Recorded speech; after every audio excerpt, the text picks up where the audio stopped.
زلنا في الدنيا أصدقاء وإخوانا وفي الآخرة رفقاء وخلانا اللهم صل وسلم وبارك على رسول الله سيدنا ومولانا وحبيبنا محمد وعلى آله وصحبه الذين اتبعوا قولا وفعلا وعدلا إلى يوم القيامة. يقول الله تعالى في كتابه الكريم وهو أصدق القائلين بقوله أعوذ بالله من الشيطان الرجيم يا أيها الذين آمنوا اتقوا الله حق تقاته ولا تموتن إلا وأنتم مسلمون. Hadirin hadirat jamaah kaum muslimin wal muslimat, jamaah majelis ilmu kajian rutin Masjid Jami Al-Hidayah yang mencintai Allah dan insyaallah dicintai dan disayangi Allah Subhanahu wa taala.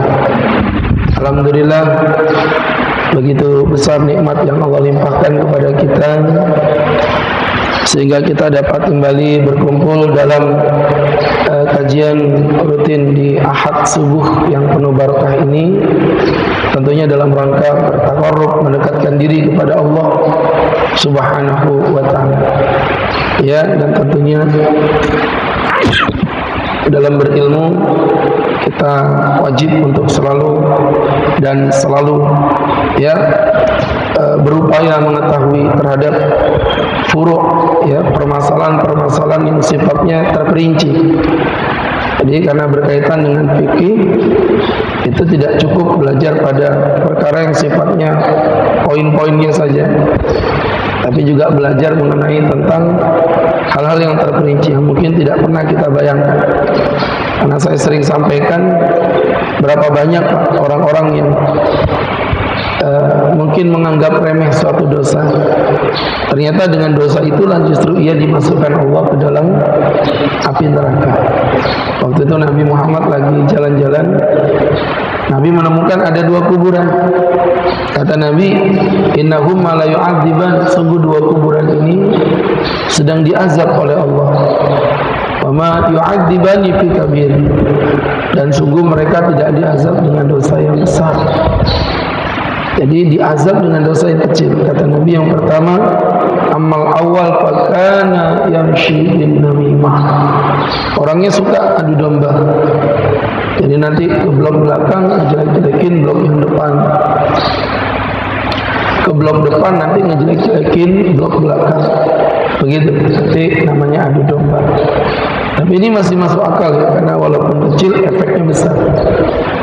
Nah, yang kedua ini yang mungkin tidak terbayangkan dalam pikiran kita, yaitu wa ammal akhar, sedangkan yang kedua fakana yabulu wa la yastanzi, orangnya suka buang air kecil tapi istinjanya enggak bersih. Jadi artinya hanya karena perkara yang ya istinja itu apa sih gitu ya.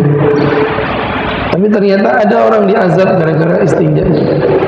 Kenapa? Karena kalau istinjanya nggak bersih ya, otomatis sarungnya najis. Kalau sarungnya najis, otomatis apa? Sholatnya tidak sah. Kalau sholatnya tidak sah, berarti dianggap tidak sholat. Orang yang tidak sholat berarti tidak menjalankan rukun Islam. Yang tidak menjalankan rukun Islam berarti tidak punya iman. Yang tidak punya iman berarti masuk neraka. Jadi artinya jangan meremehkan dosa-dosa yang kecil seperti itu. Tidak ada yang nyangkal hanya karena masalah istinja masuk neraka. Ya, jadi artinya berangkat dari situ, masalah najis ini nggak bisa diremehkan. Kadang-kadang kita menganggap remeh, ya. Padahal ternyata berapa banyak orang masuk neraka gara-gara najis. Dan itu diulang-ulang Nabi dalam hadis-hadis lainnya. Kata Nabi, tanazzahu minal baul, tanazzahu minal baul, kata Nabi. Berwaspadalah engkau dari air kencing. Berwaspadalah engkau dari air kencing. Fa inna amata adzabil qabri minhu, karena kebanyakan orang diazab di kuburan itu karena air kencing. Ya, itu karena air kencing. Jadi ini patut diwaspadai, Pak, ya. kalau kita pelajari, teman-teman yang berbahagia, ya berkaitan dengan barang najis jangan diremehkan. Lantas ulama mencoba membagi najis itu menjadi 3 bagian. Ada yang pertama najis mukhaffafah, najis ringan gitu ya. Ada yang kedua najis mughallazah, najis besar.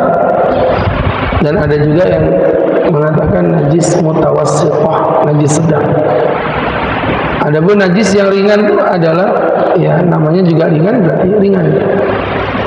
Najis kencingnya anak bayi yang belum berumur 2 tahun, laki-laki yang belum memakan apapun selain air susu ibunya. Jadi kencingnya anak bayi laki-laki yang belum memakan apapun, yang belum berumur 2 tahun, yang belum memakan apapun selain air susu ibunya. Kalian kencingnya anak bayi. Nanti kalau kencing bapaknya bayi sudah najis ya. Kemudian bayinya laki-laki. Bapak jangan tanya sama saya, kenapa harus laki-laki? Ya emang begitu, Nabi bilangnya begitu. Tughsal min baulil jariyah, disiram dari kencingnya anak perempuan, wa turash min baulil ghulam, dan cukup diciprati dari kencingnya anak laki-laki. Jadi kencingnya anak bayi laki-laki yang belum berumur 2 tahun. Ya, batasannya 2 tahun. Nah, syarat yang keempat inilah yang ada mentok di sini. Yang belum memakan apapun selain air susu ibunya. Nah, kebanyakan 6 bulan udah dikasih makan pisang, berarti udah najis normal. Jadi begitu gambarannya. Itu berkaitan dengan yang mukhaffafah, sesuai dengan namanya, maka cara membersihkannya pun ya ringan. Misalnya contoh ada kencingnya di sini ya, bisa tinggal ngambil air, diciprat, kemudian dilapin pakai kain, selesai. Gitu aja Pak Ustadz. Iya memang gitu aja, diciprat-ciprat begini, dilapin pakai kain, selesai. Tapi itu khusus untuk mukhaffafah. Yang kedua tadi mughallazah, yaitu apapun yang muncul dari seekor anjing maupun seekor babi atau peranakan keduanya. Ya artinya misalnya ada kawin silang, ini saya nggak tahu secara ilmiahnya gimana. Misalnya babi kawin sama anjing, punya anak namanya bajing, begitu ya, babi anjing maksudnya. Nah yang begini berarti gimana hukumnya Pak Ustaz? Ya tetap najis hukumnya. Ya, dan ini termasuk najis mughallazah. Makanya saya sering bilang, kita memang tidak boleh bergumul dengan anjing, itu betul. Saya pernah dikritisi sama seorang pimpinan perusahaan, waktu itu diundang ceramah di kantornya, pimpinannya ini non. Nah dia ngobrol sama saya kan, Pak Ustadz saya mau tanya ya, Islam itu kan agama yang sepakat mencintai hewan kan? Oh iya, saya bilang, saya ceritain hadis-hadis pelacur masuk surga hanya karena ngasih minum seekor anjing. Saya ceritain ahli ibadah Bani Israel diazab Allah hanya karena nyimpan kucing di ruangan tidak dikasih makan. Jadi artinya saya ceritain itu apa yang terjadi, teman-teman yang berbahagia, yang dimuliakan Allah. Subhanallah ya, apa namanya, akhirnya dibilang gini, terus kenapa Islam itu kok benci betul sama anjing? Saya bilang, Bapak tahu dari mana kalau Islam itu benci sama anjing? Jawabannya lucu katanya, karena orang Islam nggak boleh makan anjing, orang Islam nggak boleh melihara anjing. Saya bilang mohon maaf, Bapak salah. Kalau kami nggak boleh makan anjing, betul, nggak boleh melihara anjing, itu bukan mana kami benci dengan anjing kan? Bukan. Makanya di Islam Pak, dilarang kita membunuh anjing. Nggak boleh. Satu-satunya anjing yang boleh dibunuh itu namanya kalbul akur, anjing galak. Begitu. Anjing galak itu namanya kalbul akur, itu boleh dibunuh. Tapi kalau dia nggak galak, misalnya anjing yang baik-baik, berbudi pekerti luhur, sopan, santun, memiliki etika dalam bekerja, etos kerjanya luar biasa, ya. Makanya seperti itu nggak boleh. Tidak boleh. Jadi jangan salah paham. Ya seperti itu. Melihara anjing nggak boleh di Islam, hukumnya haram. Ini juga ada orang Islam gagal paham, pakai cadar tapi melihara anjing. Ada yang sempat viral di TV itu kan, Bapak punya TV nggak sih Pak? Yang rame-rame di TV dulu kan ada perempuan pakai cadar melihara anjing. Pas diwawancara itu bagus juga, dia bilang, ya katanya anjing najis, saya juga cuci kok habis tersatu anjing. Katanya anjing nggak boleh dimakan, saya nggak makan anjing kok. Kata-katanya begitu. Terus salah saya di mana? Salah kamu itu nggak ikut pengajian di Al-Hidayah. Ya coba ngaji di situ, ketemu. Ternyata melihara anjing itu memang diharamkan Allah karena meliharanya. Dalam hadis dikatakan, manik tanah kalban, ghayra kalbal harasa. Barang siapa yang merawat seekor anjing yang bukan anjing penjaga, seperti anjing yang dimiliki oleh polisi, itu beda. Walal masyah, bukan pula anjing pemburu seperti yang dimiliki oleh orang-orang yang tinggal di hutan memburu hewan menggunakan anjing. Tapi merawat anjing, kata Nabi, intaqasa min kulli yaumihi qiratan, akan berkurang pahalanya setiap harinya 2 qirat. Apa 2 qirat itu? Sebesar 2 gunung Uhud. Ya Pak. Masalahnya ada nggak yang dikurangi? Jangan-jangan malah minus. Ya. Baik, jadi teman-teman yang berbahagia, itu tadi untuk najis yang mughalladhah ya, seekor anjing ataupun babi. Kemudian berikutnya yang ketiga adalah najis mukhaffafah. Nah, ini yang jumlahnya paling banyak Pak ya. Kalau mukhaffafah ini yang paling dominan.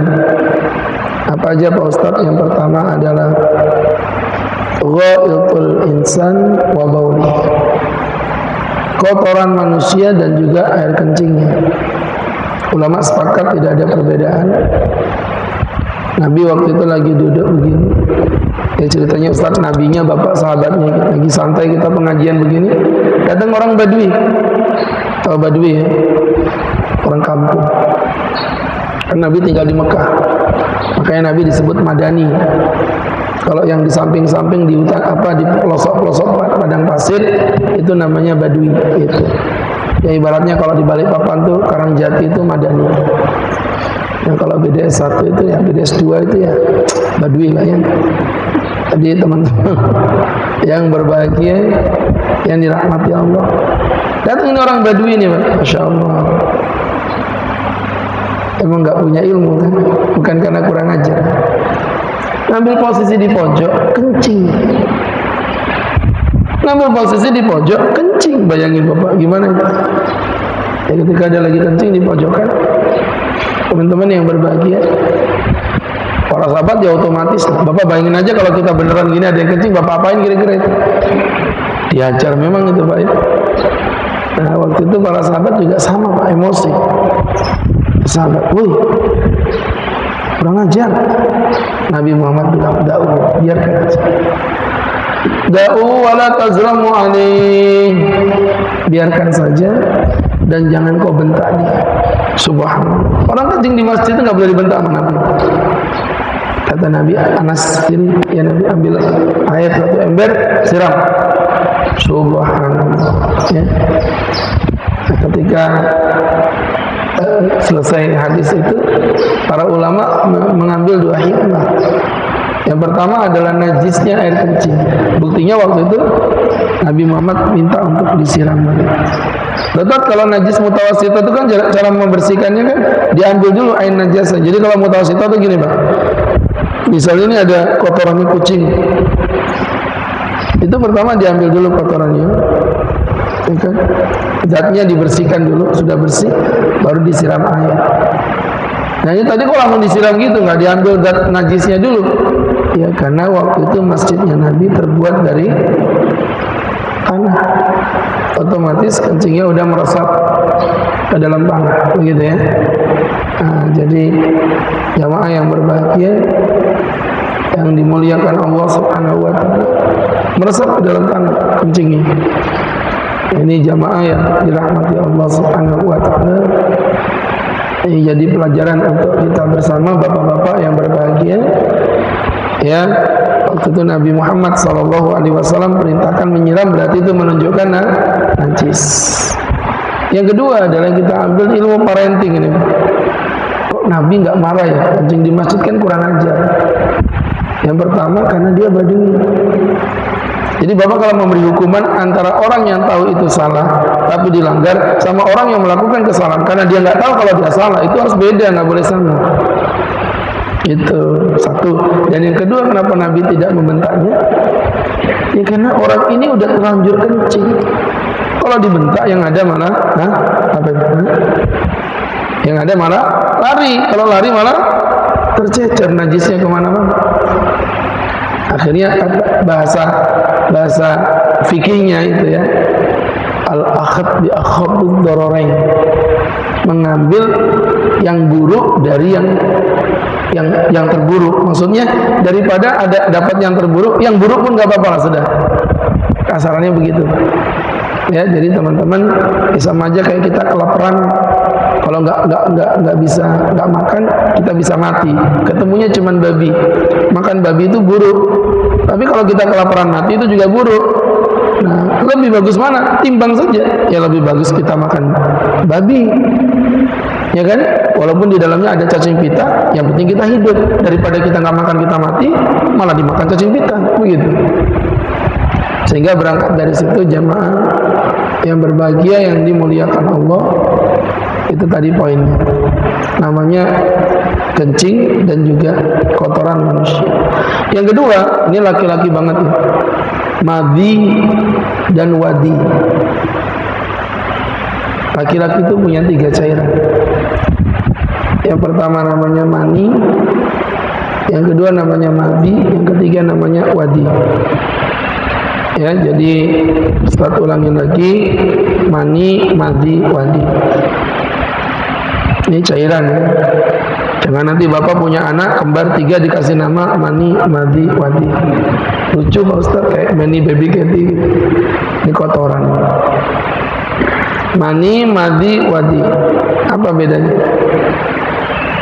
Mani, kalau mani saya pikir Bapak udah tahu lah. Mani ya, ada pepatah mengatakan the time is money. Tahu ya? Jadi mani itu artinya sperma, cairan yang keluar pada saat rangsangan seks tertinggi seorang laki-laki. Kemudian yang kedua madhi. Kalau madhi itu memang jarang sih laki-laki itu terkena madhi. 1001 lah. Tapi ada. Di zaman Nabi itu yang rekam jejak hadis itu Imam Ali. Ya. Jadi madhi itu cairan yang keluar pada saat rangsangan seksnya baru terangkat. Bukan mani. Kalau mani kan puncak rangsangan dan bentuknya pun berbeda. Kalau mani lebih kental, kalau madhi bentuknya kayak air susu. Ini madhi. Ya, kata Imam Ali, kuntu rajulan madha. Aku ini gampang keluar madhi. Karena memang syahwat beliau cukup tinggi. Jadi kalau melihat ada cewek yang merangsang diri beliau, akan keluar namanya madhi. Gitu. Ya, teman-teman yang berbahagia. Dan ini sebenarnya jarang. Makanya Imam Ali mau tanya sama Nabi, malu. Kenapa? Karena Rasulullah siapanya Imam Ali. Ini bisa ngomong gak sih orang-orang ini, Masya Allah ya. Pak, Rasulullah siapanya Imam Ali? Mertua. Ya, kayak gini kalau pengajian subuh gak ada sarapannya tuh begini orang-orang ini. Pada gak niat gitu pengajian. Pak, mertuanya Imam Ali. Malu lah tanya dengan mertua. Hai Bapak, saya tantang, berani gak tanya ke mertua gimana caranya pakai kondom gitu, ditampar memang sama mertuanya. Ya kan? Jadi Imam Ali juga malu mau tanya masalah kayak gitu. Cuman kan kalau misalnya Bapak punya mertua ustadz gitu, malu tanya sama mertua, tanya ustadz lain tuh bisa. Dan kalau Nabi ini gimana? Kalau nggak Nabi yang ngomong, Imam Ali dapat info dari mana kan? Nah, Imam Ali udah kepepet, pintar Imam Ali, nyuruh teman di sini. Hei, kena ikan betakun lawan Nabi lah. Apa hukumnya orang terkena mazi? Umai. Kenapa kadepian langsung nang betakun Imam Ai? Kada nyaman aja. Inya mertua aku menantu kada sopan jer orang Banjar. Ya. Akhirnya subhanallah.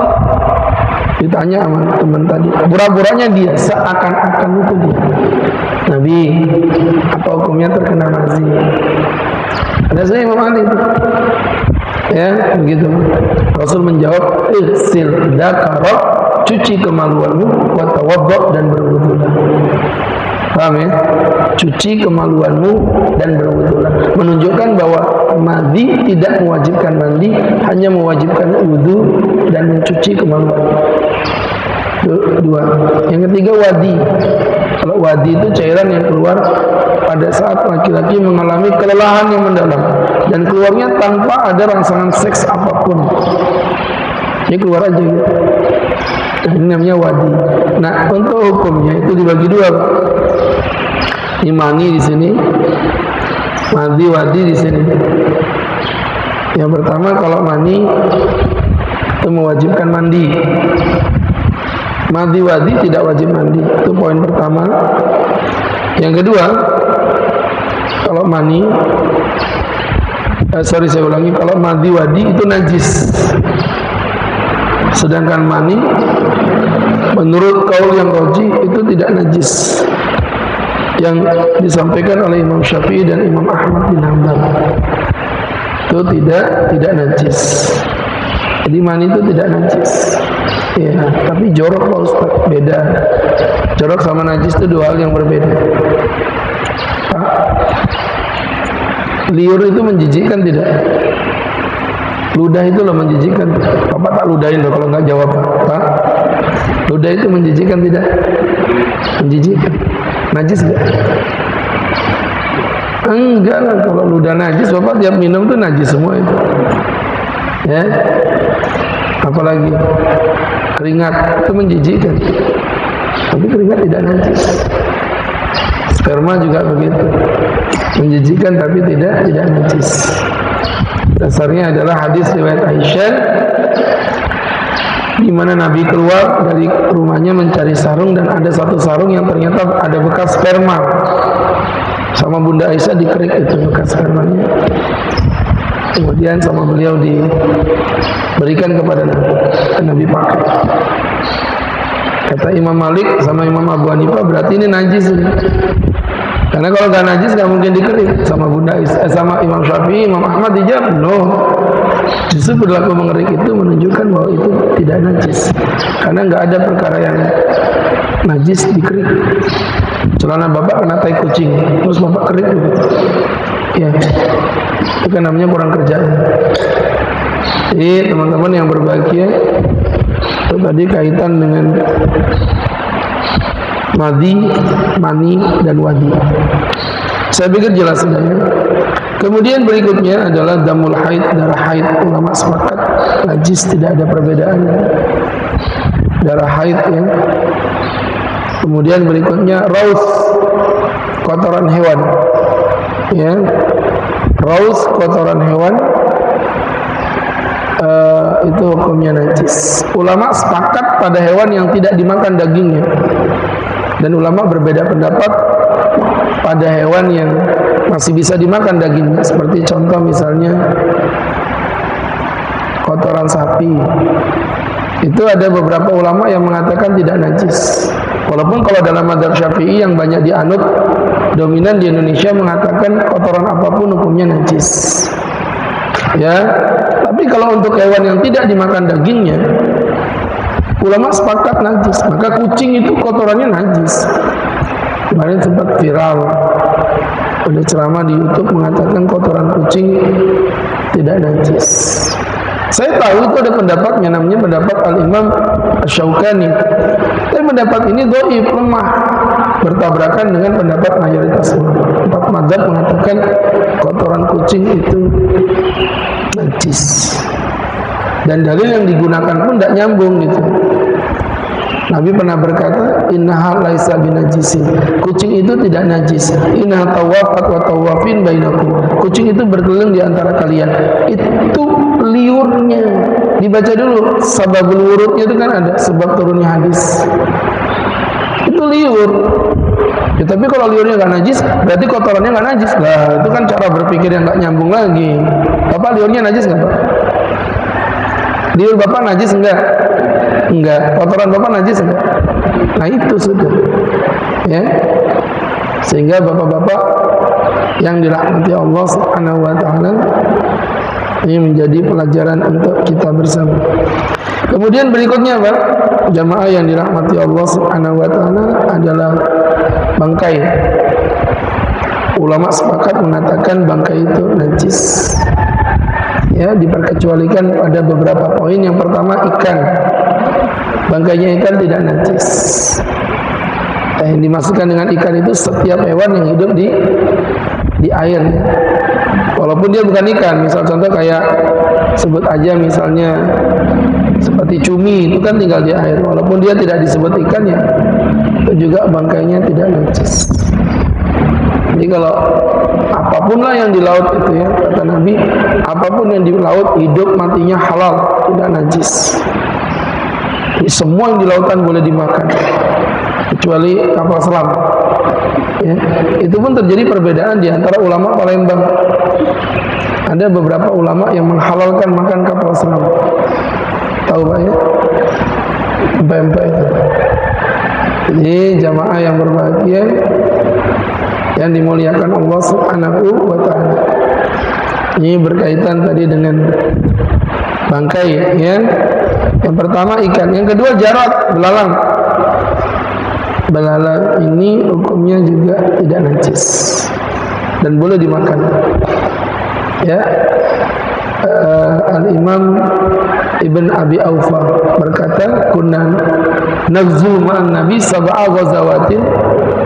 Kami berperang bersama Nabi 7 peperangan.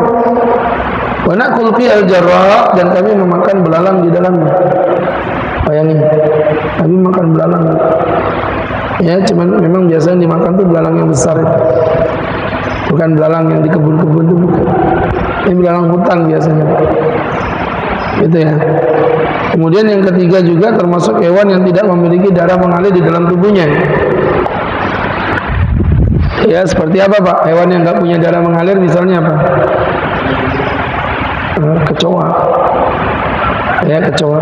Ini saya membahas bab najis loh, bukan bahas makanan ya. Bapak jangan berhalusinasi pulang-pulang nyari kecoa digoreng begitu. Kata Pak Ustaz, tidak apa-apa ini. Bukan, ini bahas bab najis. Kecoa, apalagi yang nggak ada darahnya, semut, nyamuk, apalagi apa? Terserah Bapak lah apa aja ya. Capek juga saya nungguin Bapaknya. Jadi teman-teman yang berbahagia, yang dirahmati Allah Subhanahu wa taala. Begitu pula kemudian tulang, tanduk, ya, pokoknya yang sifatnya itu kering dari mayat itu, juga itu dari bangkai dianggap tidak najis. Itu maksudnya. Baik teman-teman yang berbahagia, berikutnya adalah liur setiap hewan yang bertaring. Itu najis Pak. Setiap liur hewan yang bertaring, liurnya macan misalnya. Lagian Bapak sakti amat dijilat-jilat sama macan. Kalau kucing tadi kan sudah dijelasin ya, ada pengecualian. Nabi SAW bersabda dalam hadis yang diriwayatkan Musnad Imam Ahmad, "Innaha laysat binajisin." Sesungguhnya kucing itu tidaklah najis. "Inna minat tawafina wa tawafat bainakum." Karena kucing itu berkeliling di antara kalian. Ya, berkeliling di antara kalian. Kemudian berikutnya daging hewan yang tidak dimakan dagingnya. Jadi Bapak misalnya buaya, ya buaya. Teman-teman yang berbahagia, yang dimuliakan Allah, ada suami bilang, "Dek, Bapak itu bingung, kenapa laki-laki yang berselingkuh itu dipanggil buaya darat?" Bapak tahu nggak kenapa? Ada yang unik, padahal buaya itu merupakan tidak banyak dari hewan yang hidupnya monogami. Oh iya, buaya itu tidak mendua. Jadi salah kalau disebut buaya darat. Istrinya nyaut, "Iya bang, buaya kalau di air itu setia, tapi kalau di darat sudah terkontaminasi."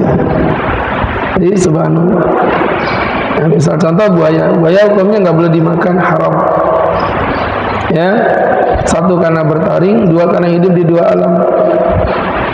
Nah, teman-teman perhatiin ya, ini berkaitan dengan buaya, bapak-bapak yang dirahmati Allah. Itu nggak boleh dimakan, berarti dagingnya najis. Saat pernah diajak makan ke penangkaran buaya. Ustaz makan apa? Sate ayam. Pas lagi pesan sate ayam, saya lihat di papan buaya goreng. Umaanya.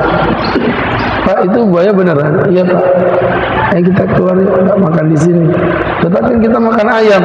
Iya, tapi najisnya itu kan nggak ada jaminan, ya. Yang kita makan pasti daging ayam, tapi nyucinya, gorengnya, kita nggak tahu itu. Ya seperti itu. Baik. Tuh maksudnya. Kemudian berikutnya lagi khamar, minuman keras, najis. Ya. Tuh hukumnya najis. Naudzubillah. Makanya kalau ada orang sholat bawa khamar, batal sholat. Memang ada tuh orang sholat bawa khamar, ada Pak. Polisi itu baru dapat minuman keras misalnya, dijadikan barang bukti, ditaruh tas, lagi sholat tasnya dicangklongkan di badannya begitu, ya batal. Kalau narkoba tidak, narkoba tidak najis. Ini saya bahas najis loh, bukan bahas halal ya. Nanti bapak pulang-pulang ngambil narkoba, kata Pak Ustadz, tidak apa-apa narkoba ini. Narkoba haram. Namanya aja udah narkoba, itu bahasa Arab itu Pak. Nar, api neraka. Ya, koba. Berani kau koba-koba, kau akan masuk nar. Begitu. Maksa Pak Ustaz, biarin aja. Orang jemaahnya juga nggak jelas begini kok. Jadi teman-teman yang berbahagia, itu tadi namanya narkoba. Itu nggak najis karena kering. Kalau ada polisi misalnya sholat bawa narkoba, barang bukti yang baru ditangkap ya seperti itu, sholatnya tetap sah. Ya sholatnya tetap sah. Tapi kalau bawa khamar najis. Itu maksudnya begitu. Kemudian berikutnya darah, ya darah ini juga najis. Ya teman-teman yang berbahagia, darah hukumnya adalah najis. Kecuali ya memang yang keluarnya udah nggak bisa dikontrol, itu namanya nanti ma'fu. Contoh misalnya ada orang luka diperban, udah dibersihin diperban, ya bersih, tengah-tengah sholat keluar lagi darahnya. Yang kayak begitu di ma'fu, itu namanya ma la yahtarizu minhu, sesuatu yang memang tidak bisa kita jauhi.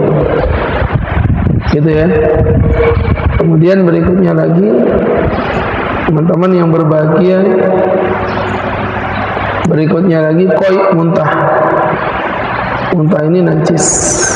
Ya. Muntah itu dari lambung. Ya, karena ada istilahnya kayak apa? Anak kecil itu gumo.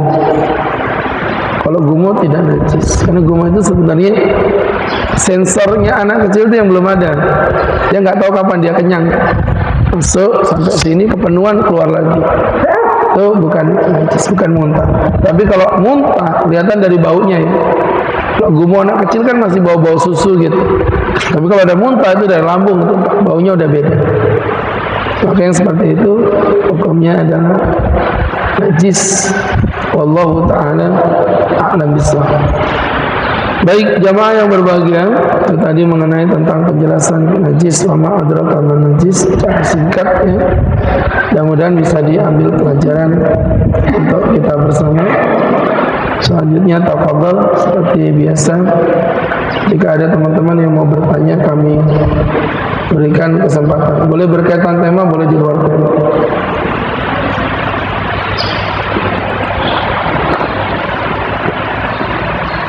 Silakan.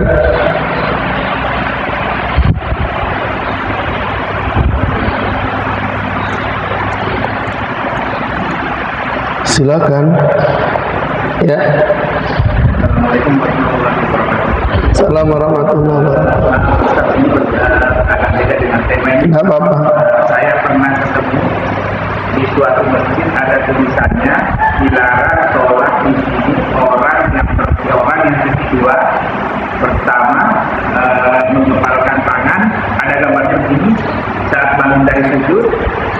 kedua, orang yang menunjuk sampai pada saat bangun dari sujud. Yang ketiga, orang yang keluar dari 4 mazhab. Nah, saya mohon penjelasan satu, karena kadang-kadang kami yang bangun dari sujud dari sementara di masjid tersebut itu dilarang orang ini orang yang demikian. Terima kasih. Assalamualaikum warahmatullahi wabarakatuh. Pasti Bapak tanya sama pengurusnya, jangan sama saya itu. Ya jadi gini Pak, gini saya kasih tahu ya. Ini masalah khilaf, standar sekali masalah itu, masalah khilaf. Ya, ini saya kasih tahu Bapak, asal muasalnya kalimat saya tahu tulisan itu ada di mana.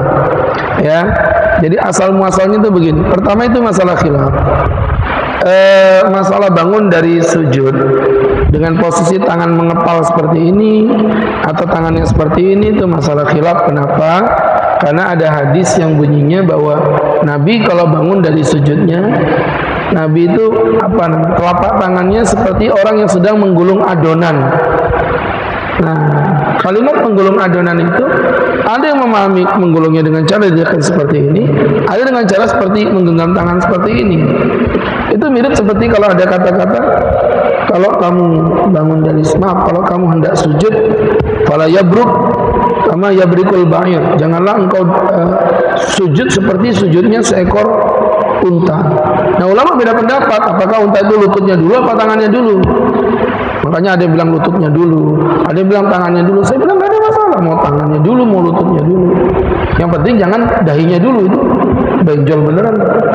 Begitu ya, poinnya begitu. Jadi ini masalah khilaf. Nah, karena masalah khilaf ya standar seperti yang Ustaz jelasin. Mohon maaf, saya pribadi mungkin bisa jadi kurang setuju dengan posisi yang telapak tangannya digenggam. Kalau saya mengikuti hadis yang telapak tangannya tetap dibuka begini. Tapi mohon maaf Pak, walaupun saya nggak setuju dengan yang menggepalkan tangan, saya sangat lebih tidak setuju kalau ada masjid melarang orang sholat hanya karena posisi telapak tangannya menggepal seperti ini. Itu loh masalah khilaf di antara ulama. Biasa aja. Itu ya, itu poin yang pertama. Nah, cuman mohon maaf juga. Sebenarnya kalau menurut saya ini bukan masalah menggepalkan tangan. Ini lebih pada bahasa satir. Adanya kelompok-kelompok tertentu yang suka membid'ahkan, yang suka menyesat-nyesatkan, bahkan mencoba untuk menghina beberapa orang dengan mentahdir. Mentahdir itu jangan kau dekat-dekat sama Agus Huda. Jangan kau dekat-dekat sama dia tuh orang sesat. Nah, itu tahdir. Itu kata-kata itu biasanya muncul dari orang yang kadang-kadang kalau sholat telapak tangannya ketetapan digenggam, gitu loh. Paham maksudnya? Jadi ini ada hubungan dengan permasalahan lain, bukan masalah ininya aja. Nah, artinya maksud saya, ayolah sama-sama belajar ya. Mohon maaf, jangan tersinggung. Sama-sama belajar.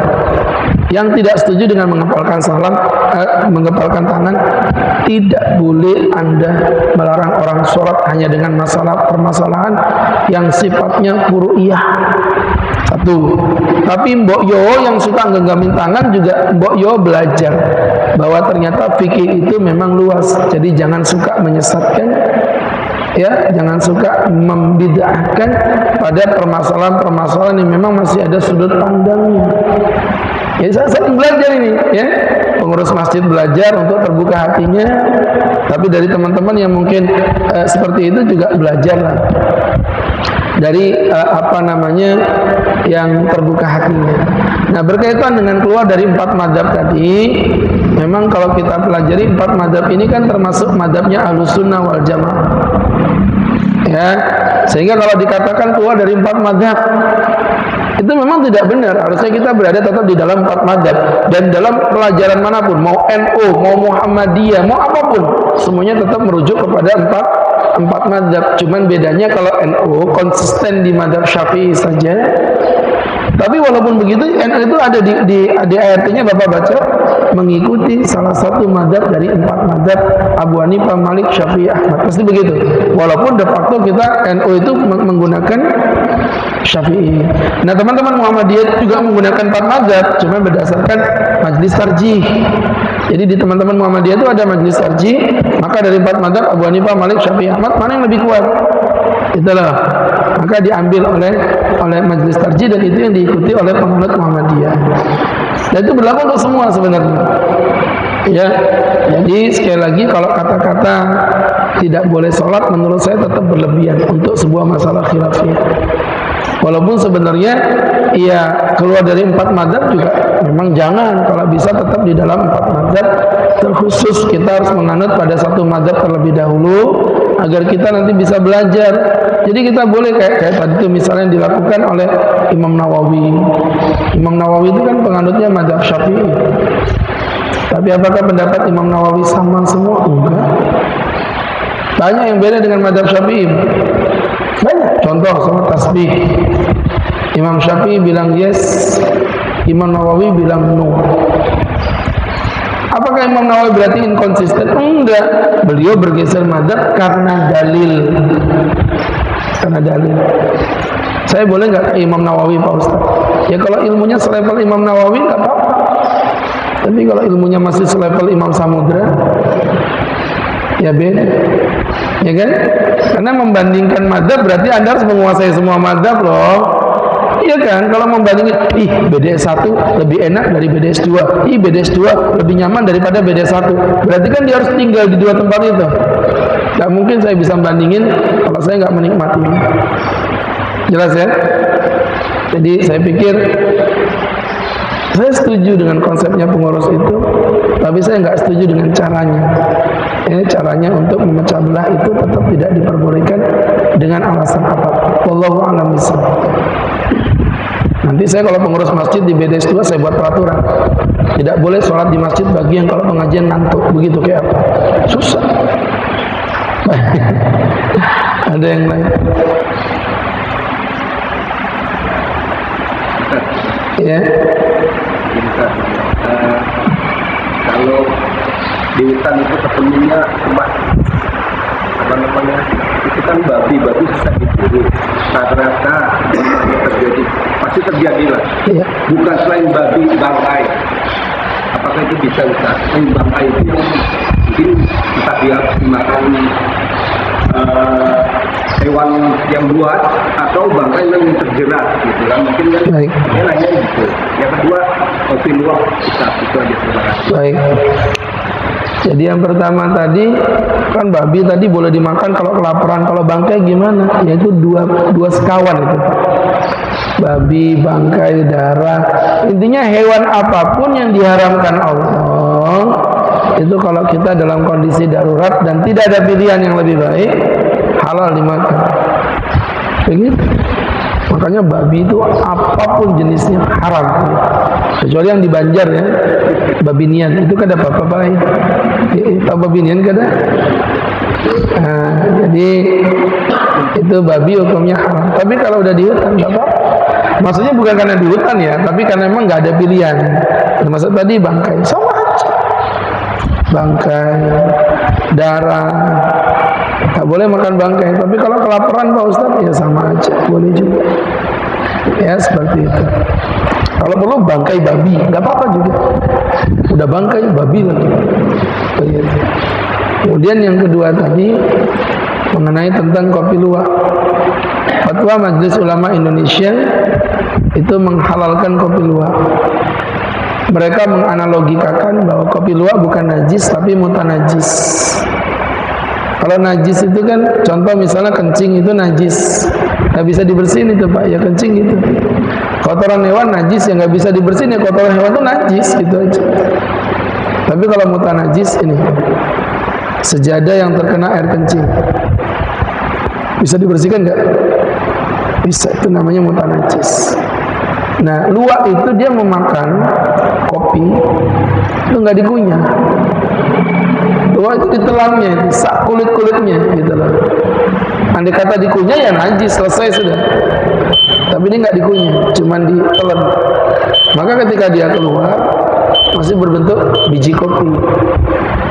Nah, itulah akhirnya para MUI, Majelis Ulama Indonesia, mengatakan berarti dia bukan najis, tapi namanya mutanajis. Cukup dicuci saja, maka dia tetap kembali sebagai biji kopi normal seperti biasa.